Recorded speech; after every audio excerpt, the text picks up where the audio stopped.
At Techvico, we believe in fostering global collaboration and providing hands-on experience for young talents. Meet JieHao, an intern from Singapore, who joined us to explore robotics and automation. Hi, my name is JieHao. I'm currently studying business and computer science at Nanyang Technological University in Singapore, and I'm very happy to be working here at Techvico.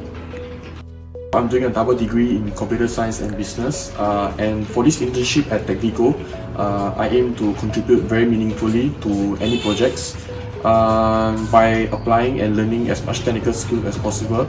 And I also hope to learn a lot more about the real-world software engineering processes and practices, and work together with smart people.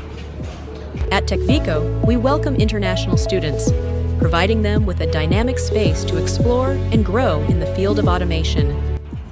I feel very fortunate to be part of such a supportive and motivating environment at Techvico, and I feel that everyone here is not only incredibly talented and hardworking, but also genuinely smart and approachable.